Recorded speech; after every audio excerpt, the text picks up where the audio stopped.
All Waves Considered. I'm your host, Dirk McCall. And I'm Julius Viciani, and we're here to talk about Dirk, and we're here to talk about surfing, how Dirk is now totally over shaping surfboards. Build a couple hundred boards. Now I'm just build other things. Mm-hmm. So you're based out of Fairhope. You also live part of your time in Aarhus, Denmark. You first came into my awareness when my brother, we found a used paddleboard. And my brother, who you know, is a big kayaker. And that's when I knew, okay, there's this guy in Fairhope who's building paddleboards, who's building surfboards. I kind of want to know that story, but I'm okay starting early. I loved what you told me about you're an artist. That's how you see yourself. Yeah. And after a number of years, you sort of wonder, you just accept it like you are who you are. An artist is a person who creates. Yeah, I took art classes, and I had a famous great-grandfather who was an artist. So you knew it was a possible thing.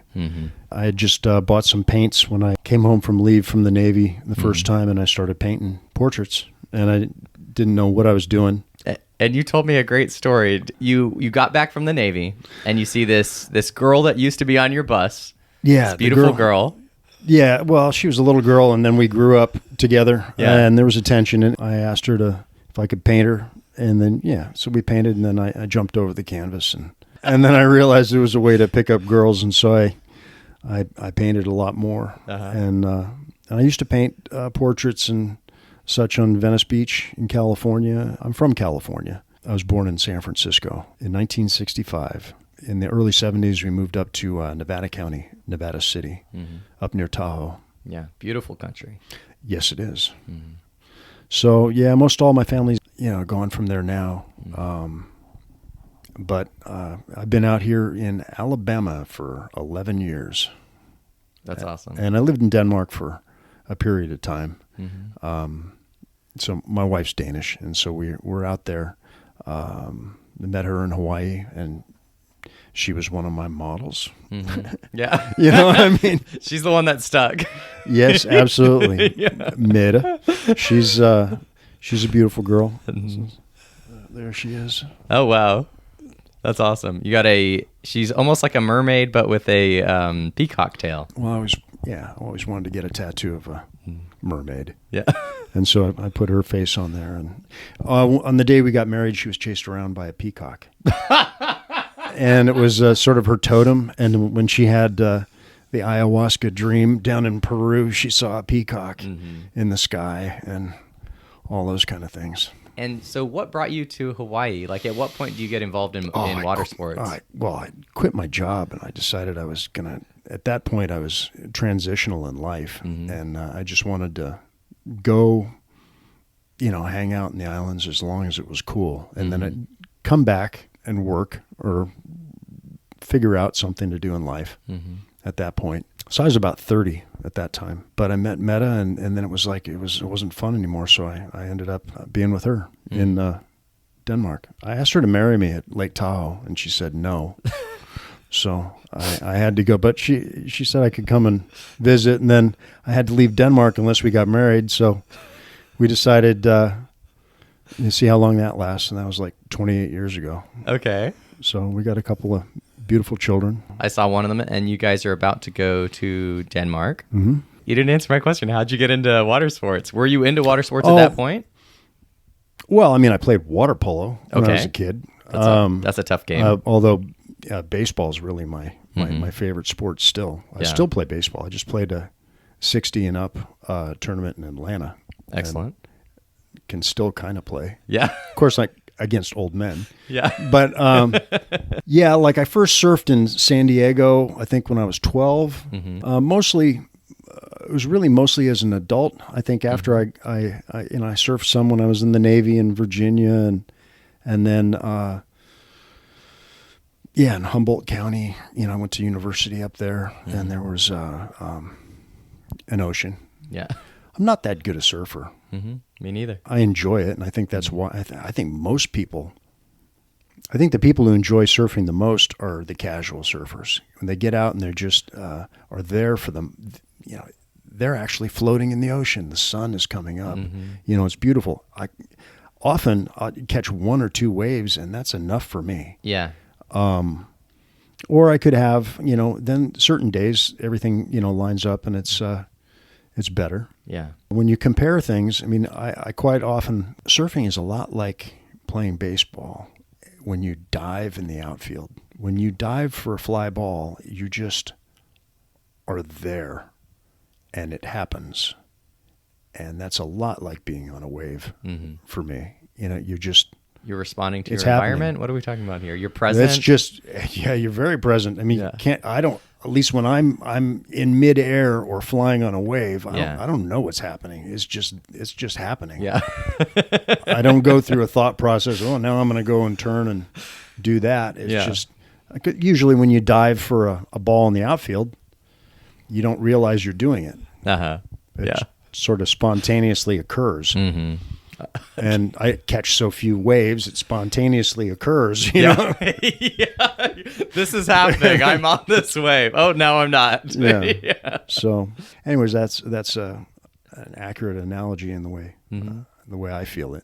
Yeah, that's one of my favorite parts about surfing and talking about surfing is talking about the experiential part. For me, just being in the water is enough a lot of the times. Can you talk more about that experiential part for you? Yes, I think when it applies to paddling, which is something that I've really gravitated to, I've done paddleboarding mostly for like the last 10 years and building paddleboards, and I've learned there's the art aspect to it, but it's sort of a water therapy. It's a clearing of the mind. I don't usually want to paddle with other people, even though I can, and it's not all about racing. I've done plenty of paddleboard racing. You just sort of, I just like where the mind goes after you break like the first 20 minutes and however hard you paddle. So now I'm doing ultra endurance paddling and I'm into outrigger. I got into doing the ultra. So when I do long races, now it turns out like I just did the Swanee 230 from Georgia to Florida. And when you paddle for like 29 hours in a row, you get into different headspaces. And it's amazing how stronger you get. Are you talking physically, mentally? Yeah, all of it. I mean, I thought I knew what adrenaline was. Yeah. Now I know.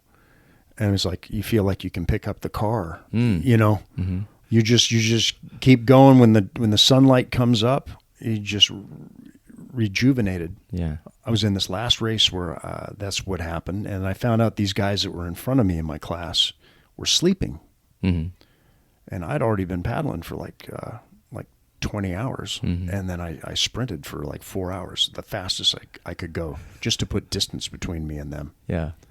I mean, I don't know how I did that, and it was exciting. It was fun. I mean, I just wanted to dig. It was just like, dig. So what were you thinking? Were you like, these peons are sleeping, I don't need that? Well, it's hard. It's hard to say. Those sleepy boys.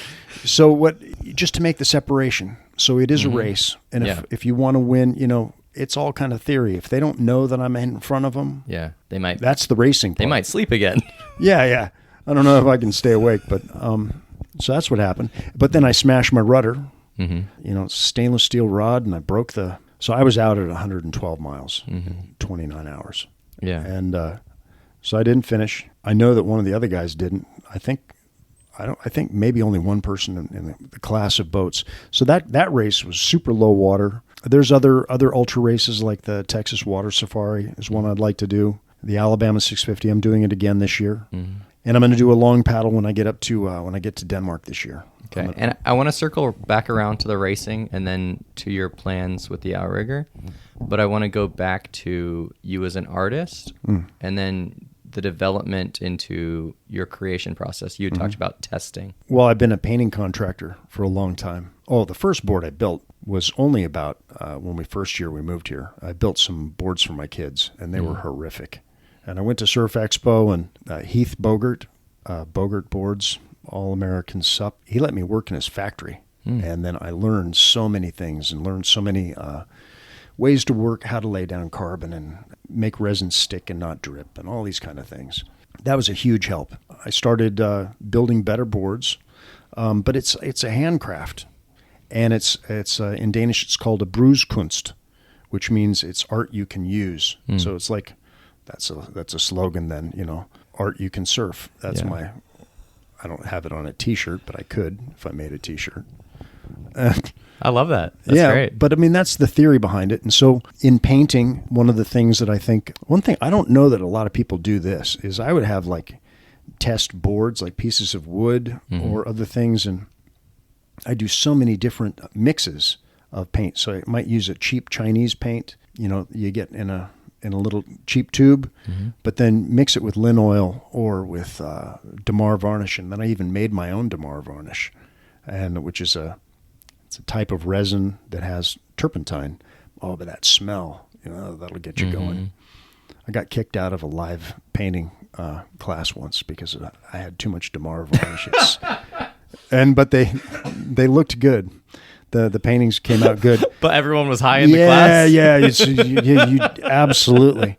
And it just smells like pine trees. And so you're constantly like that exploration. Well, yeah, just like how to underpaint and how to do just the texture. And then I'll leave something, and if it was an oil paint, you have to it has to cure, and then which takes who knows how long. And then sometimes you find you get wrinkles, and you use all these different textures.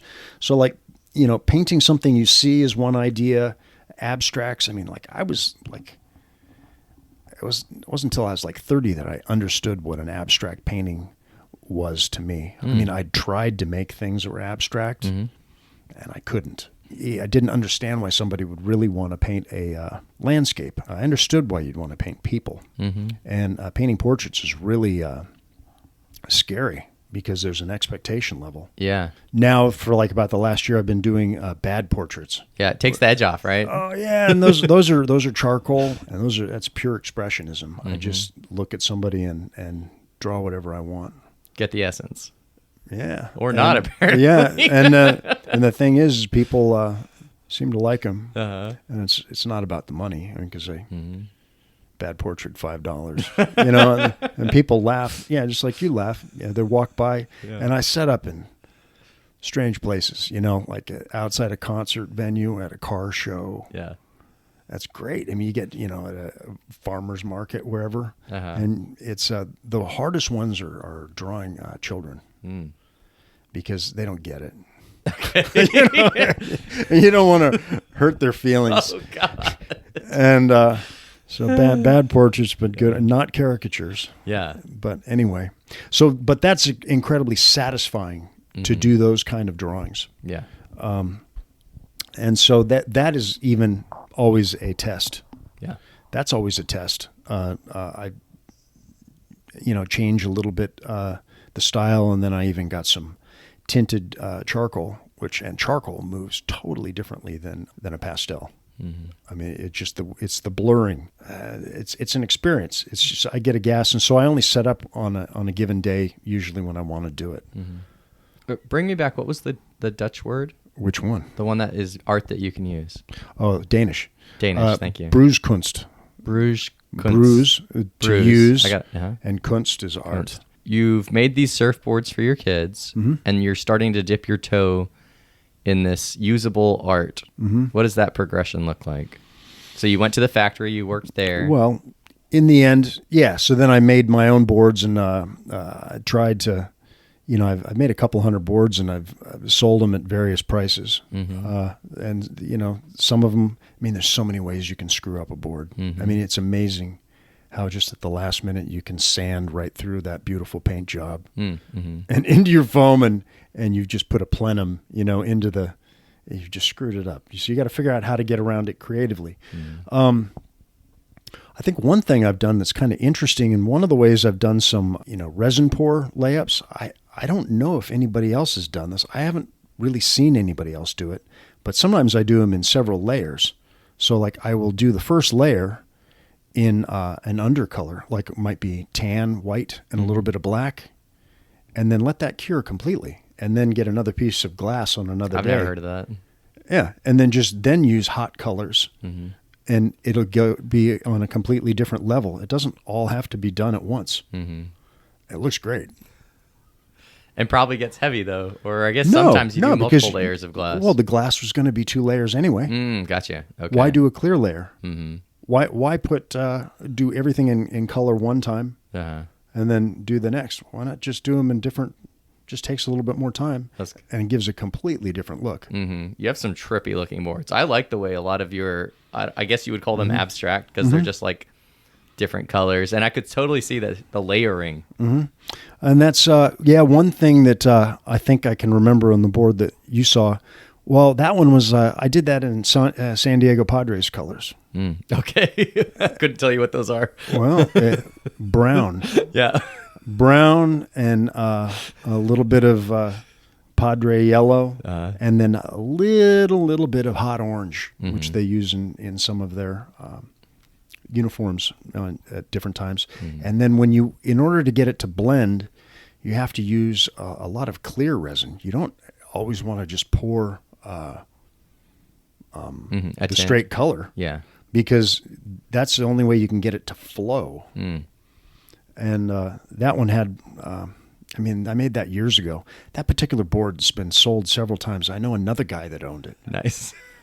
I don't know why nobody wants to hold on to it, but I know 3 guys who've bought it. Okay, so I do want to hear. I love failure. Failure is awesome to me. So I do want to hear more about this process of you realizing that something sucks and that you've got to move on, or how do you like, you'll have a shape, I'm sure, and you realize, oh, the shape is not very good. Although this multiple layer thing I was talking about, that's exactly how that one came about. Okay. That was a board that fell off the stand while it was drying. So I think I'd done it all in orange, and then I had to fix it, and it was all of a sudden it was all scarred up. And so then I put another sheet of glass over it, and then just use totally different colors. And then that's how I ended up getting that. So it was, necessity kind of brought that one about. But shapes, those are expensive mistakes. It was fun, not so much with the surfboards. I do have a really good mini Malibu. Everybody likes that one. And even I can get up on it. So it's something happened. I think that one was almost kind of an accident of the computer. That was that was one that was done on Shape 3D, but I ended up having exceptionally low rails right up in the nose on a mini Malibu shape. And I think it just cuts into the wave. I think it just is easier to get up for a 68-liter board. Yeah. And it just is just responsive. So that was a good one. But, some of the others, the Mexican blanket one that was out there, that one's really looks really nice, but it stalls. I've had other people tell me it just doesn't go. It's just fast. It's not fast. Well, I don't know. Maybe it's something in the tail. So anyway, you learn these different things, and I know more about paddleboard shapes, I think, than... Because that became more of your focus. Yeah, because that's what I was paddling. Yeah. And I paddled my own boards, and I raced my own boards, and sometimes they were dogs, and a couple were really good. And now I want to build an outrigger canoe, because that's what's turning me on. Not many people build outrigger canoes, but I found a guy, Charlie Hadaway, was in Maui, worked with Ozone, and built all the first boats there, with that company. And he didn't make up all the shapes. Different people were doing that. And it comes from a native tradition, right? It's like the Tahitian, with an ama and yako on the outside of a canoe. So there's, the racing, the va'a, 6-man boats, but they're also in 1s and 2s, like an OC, outrigger canoe. For production, they're going to be done in molds. I'm going to end up getting to Denmark and doing a hand layup out of foam. It'll be heavy. Go for a paddle in the Kattegat Sea. Like, you ever see the TV show Vikings? I don't think I did. Yeah. They're always talking about the Kattegat. Okay. Well, that's the sea I'm going to go in. Do about a 200-mile paddle for my birthday. So the reason why I'm doing this is I was in a paddle with your brother who bought the board. Yeah, years ago. He was one of my first drawings that I ever did of these bad portraits. No kidding. So I was selling boards at a Mobile swap meet type of a thing. And then I just decided nothing's happening there. Yeah. I thought I'd do some portraits. And so I put up a sign that said bad portraits. I got him and his girlfriend. Yeah, Amy. And I did a double portrait of him. And he says, yeah, I think I got one of your boats. Oh, so that's one thing. Then I meet him, a paddle we did for the 650 training. Yeah. And we spent a couple days going through the Mobile Delta. We paddled like, I don't know, about 32 miles. Felt like 100 degrees. Yeah. He paddles with Ryan, who I'm sure you know. She's super competitive. Yeah. Oh, yeah. So we did that, and it was he was cool, and then he mentioned you, and then the whole thing is this weird this weird web we weave. It is. At first I was like, I don't know, he's far away, he does paddle boards, but I'm like, the older I get, the more I'm in love with random things connecting. Well, that's how this was, for sure. Exactly. And it's fun. And a lot of times I'll go through the day and I'll feel like I've missed opportunities. Like I'll feel the universe has reached out to me and was like, Julius, would you like to do something interesting? And I'll be like, no, thank you. I feel so many times when I'm offered that I'm so stuck in whatever rut I'm in that I let it go. And so the older I get, the more I want to be like, oh yes, universe, I am interested in this weird thing that you're offering me. Why podcast? It's community building. It's I get to make relationships with people. I get to learn things. I feel like I got a quick glimpse into the brain of an artist. And I definitely don't know a lot, but I now know a fractionally a little bit more. Yeah. And I get to meet you and understand you a little bit better. Yeah. Well, thanks a lot, man. Maybe we'll paddle or surf. Or do a bad portrait in the future. Yeah. Hey, absolutely. Yeah. No, that's happening like right now. Okay. Yeah, I'm down.